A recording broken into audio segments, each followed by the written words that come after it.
नमस्ते बच्चों। आज हम एक पाठ पढ़ेंगे सयानी बुआ। ये पाठ मैंने लिया है मिहिर नामक हिंदी पाठमाला पुस्तक से ग्रेड 7 का। पर बहुत सारी बुक में ये बुआ जी के नाम से भी ये पाठ है। तो इसे लिखा है मन्नू भंडारी जी ने। तो पढ़ते हैं हम पाठ सयानी बुआ।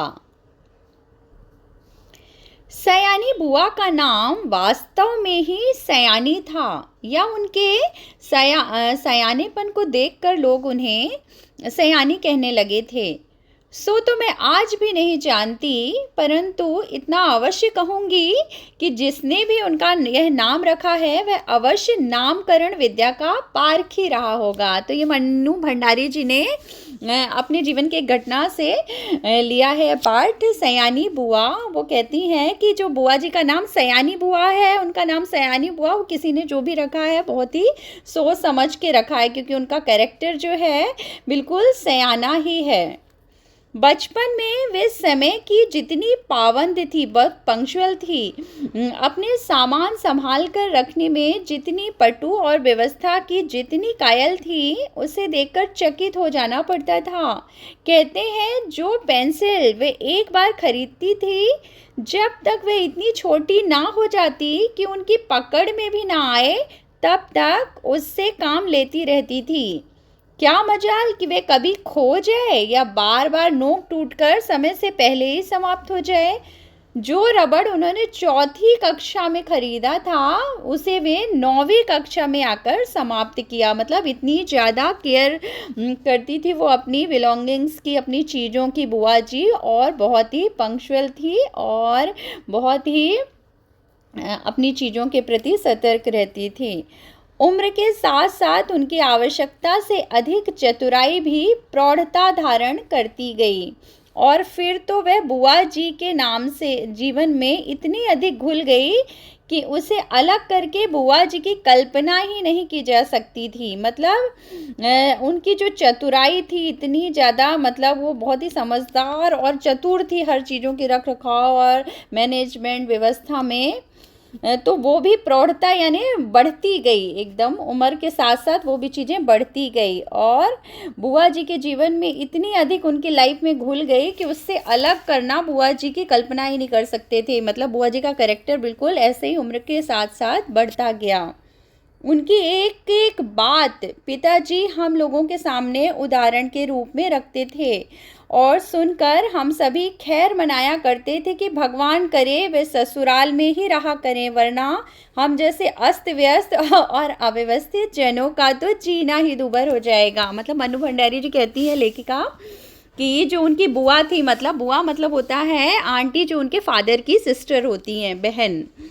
तो वो जब मायके आती थी तो उनको लगता था कि वो यहाँ ना आके अपने ससुराल में ही रहें, नहीं तो हम लोग जैसे रहते हैं तो फिर हमारा जीना दूभर हो जाएगा। उनके जो रूल रेगुलेशन, रख रखाव, मैनेजमेंट, ये सब पंक्चुअलता है उसे देखकर। ऐसी ही सयानी बुआ के पास जाकर पढ़ने का प्रस्ताव मेरे सामने रखा गया तो कल्पना कीजिए मुझ पर क्या बीती होगी। अब मन्नू भंडारी जी कहती हैं कि उन बुआ जी के घर में जा कर के उनके पास रहकर मेरे पिताजी मेरे सामने ये प्रस्ताव रखा कि आपको वहाँ जाकर स्टडी करनी होगी आगे। तो सोचो मेरे अंदर क्या बीत रहा होगा, आप इसकी कल्पना भी नहीं कर सकते हैं। मैंने साफ इनकार कर दिया कि मुझे आगे पढ़ना ही नहीं है, किंतु पिताजी ने मेरी पढ़ाई के विषय में इतने सतर्क थे कि उन्होंने समझा कर, डांट कर और प्यार दुलार से मुझे राज़ी कर लिया, मुझे मना लिया मेरे पिताजी ने बुआ जी के पास रहकर स्टडी करने के लिए। सच में राजी तो क्या कर लिया, समझिए अपनी इच्छा पूरी करने के लिए बाध्य कर दिया। भगवान का नाम गुहारते गुहारते मैंने घर से विदा ली और उनके यहाँ जा पहुँची। मैंने भगवान का नाम लेते लेते उनके घर रहना स्वीकार कर लिया और चली गई। इसमें संदेह नहीं कि बुआ जी ने बहुत स्वागत किया, परंतु बचपन में उनकी ख्याति सुनते सुनते उनके जिस रौद्र रूप ने मन को अभिभूत कर रखा था, उसमें उनका वह प्यार कहाँ तिरोहित हो गया मैं जान ही नहीं पाई। मतलब बुआ जी जब वहाँ पहुँचे तो बुआ जी ने बहुत अच्छे से वेलकम किया, स्वागत किया, लेकिन जो पिताजी से उनकी बातें सुनते थे बचपन में तो उनका जो गुस्सैला और ऐसा जो भी वर्णन करते थे पिताजी, वो सब रूप जो है ना माइंड में वैसा सेट हो गया था, तो उनकी हर चीज़ें ना वैसे ही हमें रौद्र रूप यानी वैसे ही दिखता था हमें विकराल रूप। हाँ, बुआ के पति जिन्हें हम भाई साहब कहते थे, जो फूफा जी थे बुआ जी के हस्बैंड, उनके फादर भाई साहब कहते थे, तो हम लोग भी भाई साहब ही कहते थे। बहुत ही अच्छे स्वभाव के व्यक्ति थे। सबसे अच्छा कोई घर में लगा तो उनकी 5 वर्ष की पुत्री जो थी अन्नू, बुआ जी की बेटी थी अन्नू जिसका नाम था, वो 5 इयर्स की थी। वो मुझे सबसे प्यारी और अच्छी लगी। मैंने देखा कि परिवार के सभी लोगों का एक विचित्र आतंक सा छाया हुआ है। मैंने देखा कि परिवार के सभी लोग जो है ना, एक सब में एक सन्नाटा सा है, एक विचित्र सा आतंक सा छाया हुआ है। सब पर मानो बुआ जी का व्यक्तित्व हावी है। सारा काम वहाँ इतनी व्यवस्था से होता जैसे सब मशीनें हों जो कायदे में बंधी बिना रुकावट अपना काम किया करती हैं। ठीक 5 बजे सब लोग उठ जाते, फिर 1 घंटा बाहर मैदान में टहलना, उसके बाद चाय दूध होता, उसके बाद अन्नू को पढ़ने के लिए बैठना पड़ता था।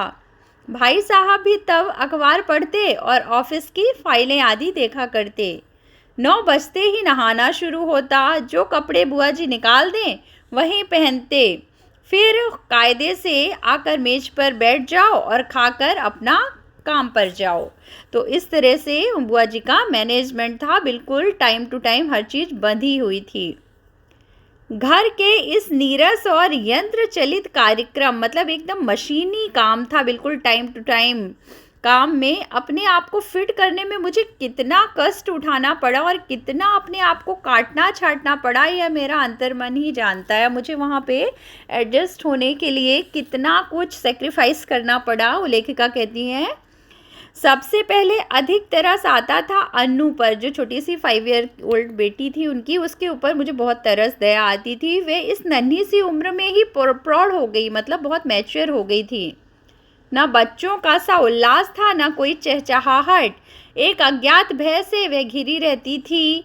घर के उस वातावरण में कुछ ही दिनों में मेरी भी सारी हंसी खुशी मारी गई। तो मुझे सबसे ज़्यादा दया आती थी उस छोटी बच्ची पर कि वो भी इतनी छोटी एज में ही इतनी मैच्योर हो गई, और मैं भी फिर अपने आप को उसी में ढालने के लिए अपनी सारी खुशियाँ सब कुछ सेक्रीफाइस करने लगी।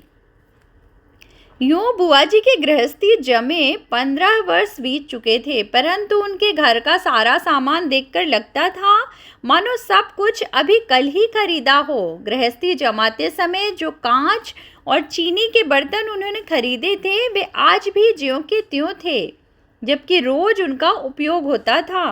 वे स्वयं खड़ी होकर सारे बर्तन साफ करवाती थी। क्या मजाल एक चीज भी टूट जाए। एक बार नौकर ने एक सुराही तोड़ दी थी, बस पूछिए ना उसका क्या हाल किया उन्होंने।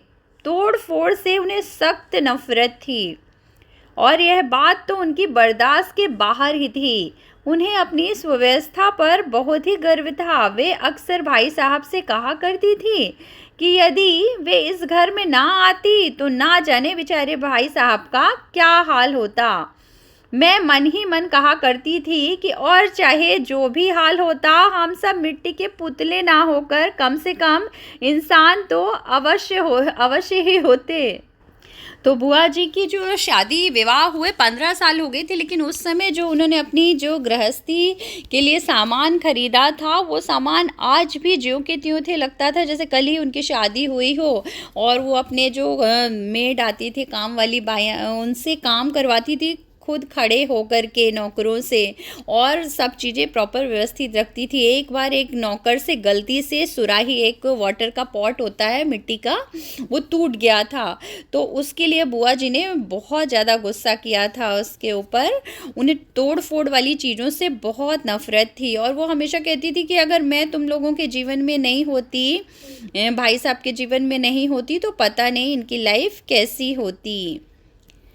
बुआ जी की अत्यधिक सतर्कता और खाने पीने के इतने नियंत्रण के बाद भी अन्नू को बुखार आ गया। पर बुआ जी इतने ज़्यादा नियम और केयरफुल रहती थी, बहुत सतर्क रहती थी, लेकिन उसके बाद भी अन्नू को एक दिन बुखार आ गया और सब प्रकार के उपचार के बाद भी पूरा महीना बीत गया, परंतु उसका बुखार ना उतरा। और सारा ट्रीटमेंट कराया, लेकिन उसका फीवर उतरने का नाम ही नहीं ले रहा था। बुआ जी की परेशानी का पार नहीं। अन्नू एकदम पीली पड़ गई। उसे देखकर मुझे लगता मानो उसके शरीर में ज्वर के कीटाणु नहीं, बुआ जी के भय के कीटाणु दौड़ रहे हैं। और मुझे लगता था कि ये उसका फीवर और ये जो है वो सब बुआ जी के डर के कारण हो रहा है। उसे कोई और बैक्टीरिया या वायरस, कोई इन्फेक्शन ऐसा नहीं है, फीवर नहीं है, बल्कि उसका डर के कारण उसका यह हाल है, जो उसे डसते जा रहे हैं। वह भय के मारे कुछ नहीं कह पाती थी, बस सूखती जा रही थी। फिर आखिर डॉक्टरों ने कुछ परीक्षण के बाद राय दी कि बच्ची को पहाड़ पे ले जाया जाए और जितना अधिक उसे प्रसन्न रखा जा सके अच्छा है। सच पूछिए तो बेचारी का मन बचा ही कहाँ था। डॉक्टरों ने सारा टेस्ट वेस्ट किया, सब कुछ नॉर्मल था, कुछ नहीं। तो उन्होंने बोला कि इसको ना कुछ दिनों के हिल स्टेशन पे ले जाओ और वहाँ पे जितना हो सके उसे हैप्पी रखो, उसे खुश रखो। पर उसका मन कहाँ बचा हुआ था, सब कुछ तो अंडर प्रेशर रहता था। भाई साहब के सामने एक विकट समस्या थी कि बुआ जी को किस प्रकार साथ चलने से मना किया जाए। भाई साहब के पास एक प्रॉब्लम थी कि वो बुआ जी को साथ ले जाएंगे तो फिर से वही घर जैसा ही माहौल रहेगा, इसलिए उन्होंने सोचा कि अब कैसे बुआ जी को मना किया जाए अपने साथ चलने के लिए। तो भाई साहब ने शायद सारी बात डॉक्टर के सामने रख दी। तभी डॉक्टर ने कहा कि माँ का साथ रहना ठीक नहीं होगा। तब भाई साहब जो थे अन्नू के फादर, उन्होंने डॉक्टर को सारी बात बता दी। तो डॉक्टर ने कहा कि माँ को बच्ची के साथ रहना ठीक नहीं होगा। तो इस पर बुआ जी ने सुना तो बहुत ही आनाकानी की, परंतु डॉक्टर की राय के विरुद्ध जाने का साहस वे नहीं कर सकी। सो मन मारकर वहीं रह गई। पहले तो उन्हें बहुत गुस्सा आया, उन्होंने बहुत आर्गूमेंट किया, फिर इसके बाद अब अपने बच्ची का जीवन का सवाल था, इसलिए उन्होंने डॉक्टर की बात मान ली।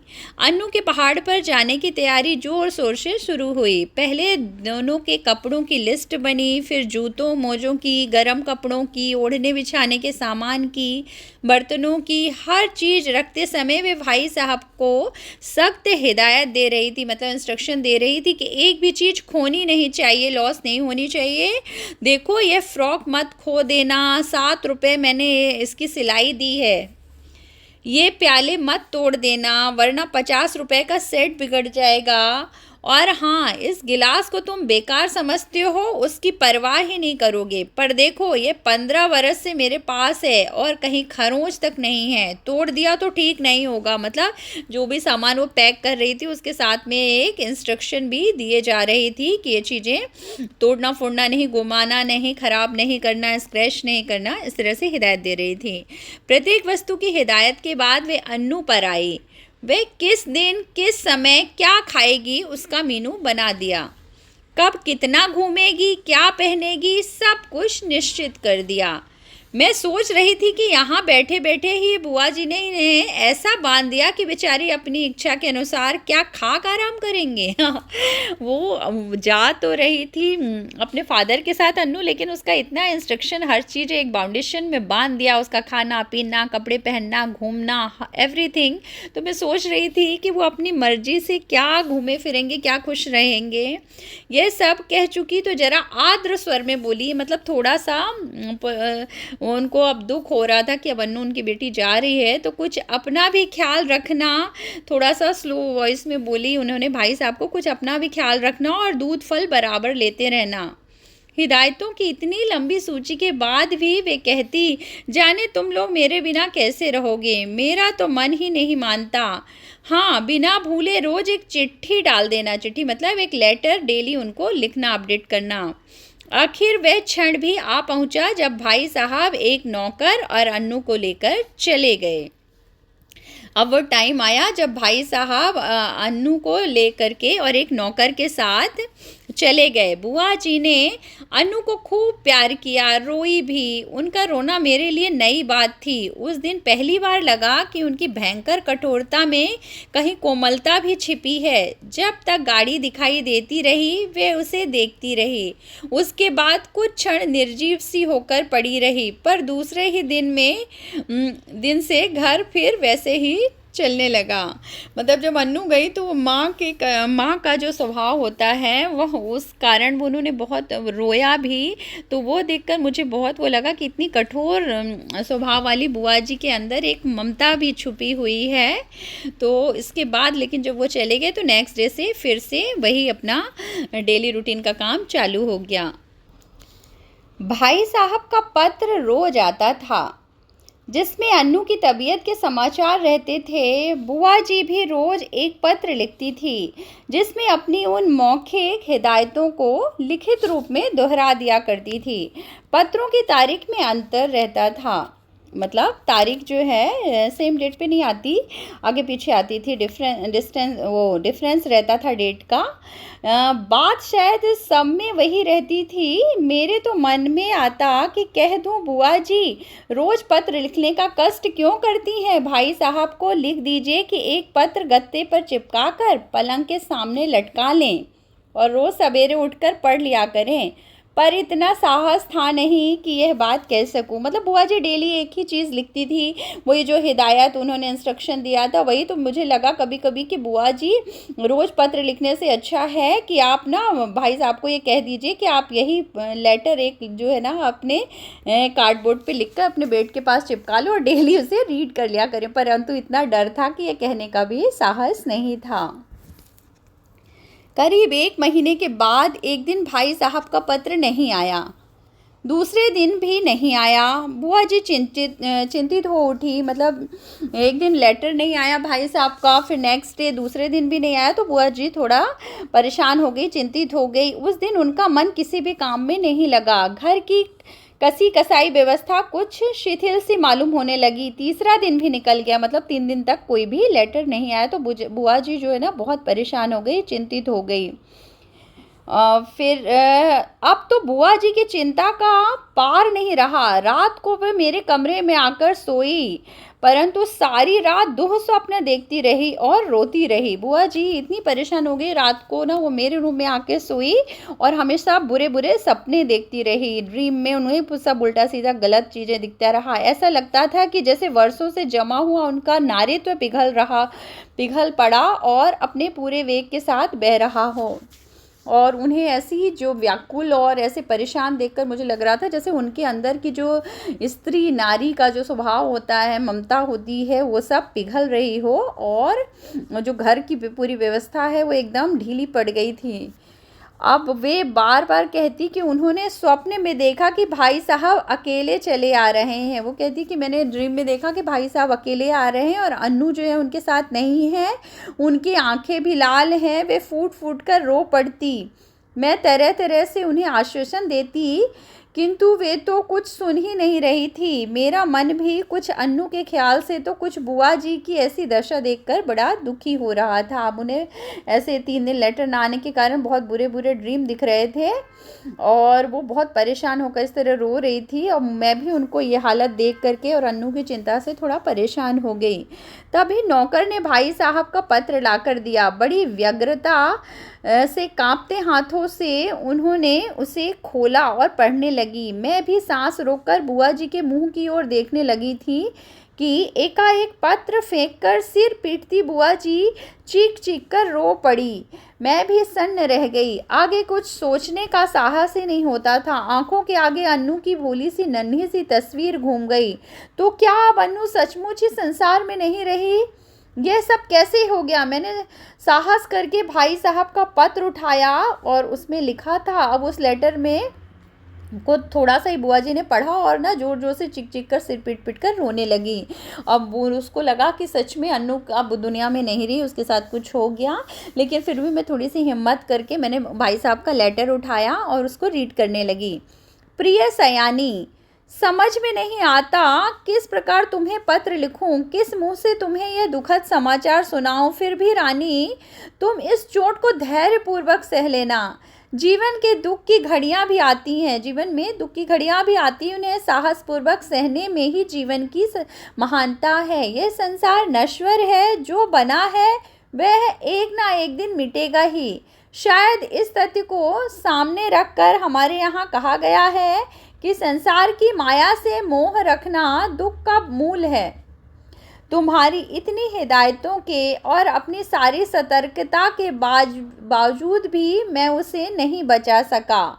इसे अपने दुर्भाग्य के अतिरिक्त और क्या कहूँ, यह सब कुछ मेरे हाथों ही होना था। भाई साहब का ये लेटर इस तरह से लिखा हुआ था कि मेरे हाथों कुछ गलत हो गया है, तुम्हारी इतने इंस्ट्रक्शन हिदायत के बाद भी मैं उसे नहीं बचा सका। अब बुआ जी का तो हाल बेहाल। और अब आगे फिर मैंने उसे रीड किया तो आंसू भरी आंखों के कारण शब्दों का रूप अस्पष्टतर होता जा रहा था और मेरे हाथ कांप रहे थे। मतलब मेरी आंखों में बहुत आंसू आ गए, लेटर भी प्रॉपर नहीं पढ़ पा रही थी।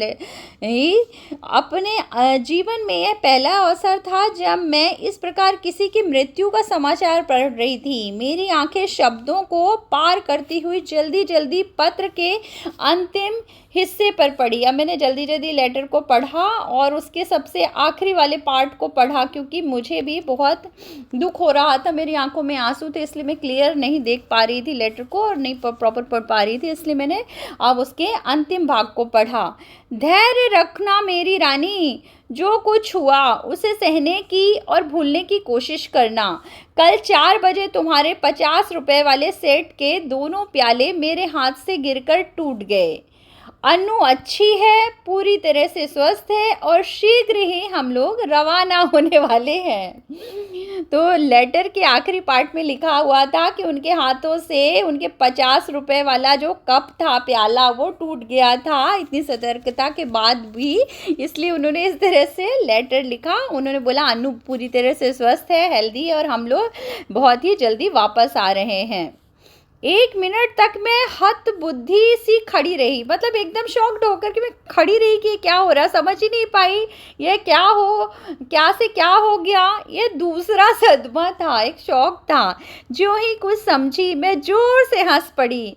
किस प्रकार मैंने विलखती हुई बुआ जी को सत्य से अवगत कराया वह सब मैं कोशिश करके भी नहीं लिख सकूंगी। वास्तविकता जानकर बुआ जी भी रोते रोते हंस पड़ी। फिर मैंने बुआ जी को लेटर का बारे में जो वास्तविक घटना थी उससे उनको बताया, उससे अवगत कराया। बुआ जी भी इतनी रो रही थी, लेकिन और बुआ जी को मैं जो और चीज़ें और बातें वो सब मैं इसमें नहीं लिख पा रही हूँ, मैं इसे नहीं एक्सप्लेन कर पा रही हूँ। तो बुआ जी को भी जब बताया तो वो भी रोते रोते, जब बुआ जी को समझ में आया तो वो भी इतनी जोर जोर से हंसने लगी।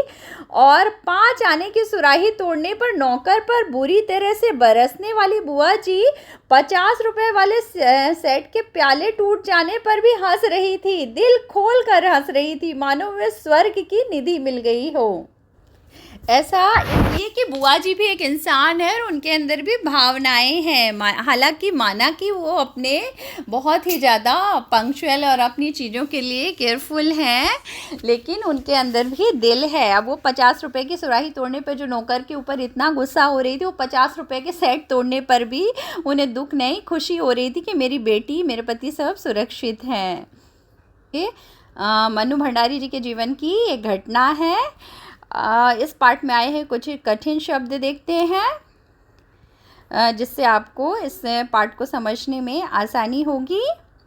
जैसे पहला शब्द है सयानी, का अर्थ होता है अनुभवी, बुद्धिमान यानी वाइस। पारखी मतलब गुण दोष को परखने वाला। कायल मतलब मानने वाली यानी कन्वीनियंस।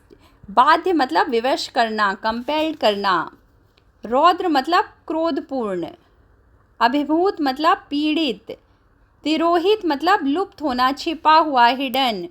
आतंक का अर्थ है भय, दहशत। हावी होना मतलब दबदबा होना किसी का, डोमिनेटिंग नेचर। प्रौढ़ यानी परिपक्व, जो 30 से 50 वर्ष के बीच की जो आयु होती है ना, उसमें मतलब मैच्योर हो जाते, परिपक्व हो जाते हैं, यानी ग्रोन अप एंड मैच्योर। नियंत्रण मतलब काबू करना, कंट्रोल। विकट मतलब भयंकर, फियरसम। आर्द्र मतलब गीला, नम, वेट, मॉइस्चर। शिथिल मतलब ढीली, कमजोर, वीक। आश्वासन यानी दिलासा देना। फिर व्यग्रता मतलब व्याकुलता, परेशानी। हत बुद्धि मतलब कुछ सोचने समझने की स्थिति से परे हो जाना, यानी कुछ भी समझ नहीं आने, शॉक्ड रह जाना, कंफ्यूज हो जाना। सदमा होना मतलब आघात लगना, बहुत ही गहरा दुख होना या शॉक्ड होना।